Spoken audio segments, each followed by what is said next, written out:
Hello guys, আসসালামু আলাইকুম। ইশিতাস কিচেনে আপনাদের সবাইকে স্বাগতম। আমার আজকের রেসিপি হলো চিকেন কষা। আপনারা চাইলে লুচি, রুটি, পরোটা বা নান বা যে কোনো কিছুর সাথে সার্ভ করতে পারবেন। আর এই রেসিপিটি যদি ভালো লাগে তবে অবশ্যই আমার চ্যানেলটি সাবস্ক্রাইব করে পাশের বেল বাটনটি বাজিয়ে দেবেন। চিকেন কষা করার জন্য এখানে আমি 1 কেজি পরিমাণ চিকেন নিয়েছি। এর মধ্যে আমি দিয়ে দেব হাফ চা চামচ পরিমাণ লবণ, হাফ চা চামচ পরিমাণ হলুদ গুঁড়া, হাফ চা চামচ পরিমাণ মরিচের গুঁড়া দিয়ে ভালোভাবে মেখে ম্যারিনেট করব 30 মিনিটের জন্য।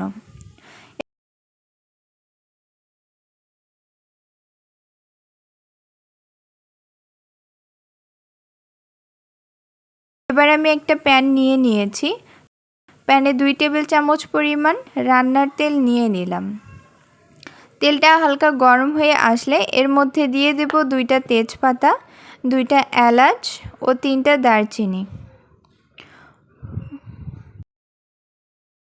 মশলার ফ্লেভার বের হয়ে না আসা পর্যন্ত ভেজে নিচ্ছি। এবার দিয়ে দেব 2 কাপ পরিমাণ পেঁয়াজ কুচি। চিকেন কষায় পেঁয়াজ একটু বেশি দিলে ভালো হয়।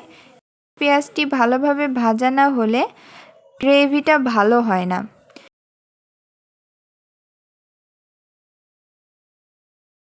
দেখুন আমার পেঁয়াজটা বেশ ভালোভাবে ভাজা হয়ে গেছে, কালারটা চেঞ্জ হয়ে এসেছে। এবার আমি এতে দিয়ে দেব 2 চা চামচ পরিমাণ আদা বাটা, 2 চা চামচ পরিমাণ রসুন বাটা।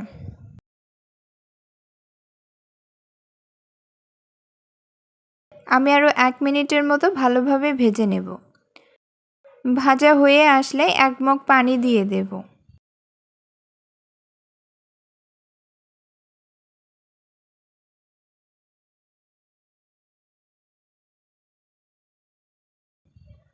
এবার এতে দিয়ে দিচ্ছি 1 চা চামচ লবণ, 1 চা চামচ পরিমাণ হলুদ গুঁড়া, 1 চা চামচ পরিমাণ মরিচের গুঁড়া, 1 চা চামচ পরিমাণ জিরার গুঁড়া ও 1 চা চামচ পরিমাণ ধনিয়ার গুঁড়া।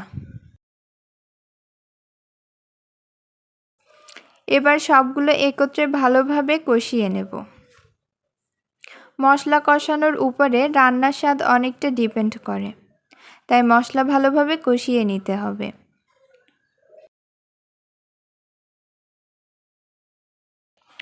যখন মশলা থেকে পানি শুকিয়ে যাবে আর তেলটা উপরে উঠে আসবে তখন আমরা চিকেনটা দিয়ে দেব।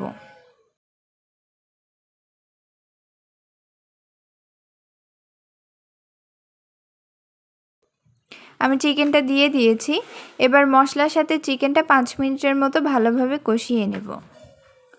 চুলার মিডিয়াম আঁচে কষিয়ে নিতে হবে আর বারবার নাড়তে হবে, তাছাড়া নিচে মশলা লেগে যাবে আর মশলা পুড়ে গেলে তখন খেতে ভালো লাগবে না।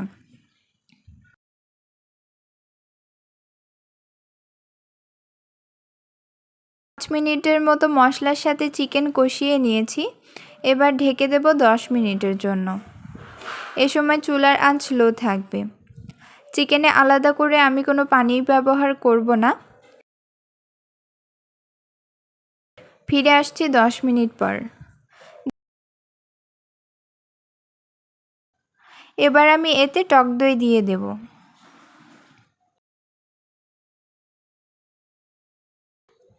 আমি টক দই দিয়ে দিয়েছি। এবার ভালোভাবে নেড়েচেড়ে কষিয়ে নেব। খেয়াল রাখবেন যাতে পুড়ে না যায়। আরও 5 মিনিটের মতো কষিয়ে নেব। দিয়ে দিচ্ছি 4টা কাঁচামরিচ। কষানো হয়ে গেলে এবার এতে পানি দিয়ে দেব। এখানে আমি গরম পানি ব্যবহার করেছি, আপনারা চাইলে ঠান্ডা পানিও ব্যবহার করতে পারেন। কষানোর ফলে চিকেনটা অনেকটা সিদ্ধ হয়ে এসেছে, তাই এখানে বেশি পানি দেওয়া যাবে না। এবার এতে 2 চা চামচ পরিমাণ চিকেন মশলা দিয়ে দেব। ভালোভাবে নেড়েচেড়ে মিশিয়ে দেব। এতে করে চিকেন কষার স্বাদটা বহুগুণে বেড়ে যাবে। আরও 10 মিনিট রান্নার পর চিকেনটা মাখো মাখো হয়ে এসেছে। এবার নামিয়ে নেব। আশা করছি আমার আজকের রেসিপিটি আপনাদের ভালো লেগেছে। আপনারা অবশ্যই বাসায় ট্রাই করবেন আর আমায় কমেন্ট করে জানাবেন। সময় নিয়ে ভিডিওটি দেখার জন্য সবাইকে অসংখ্য ধন্যবাদ।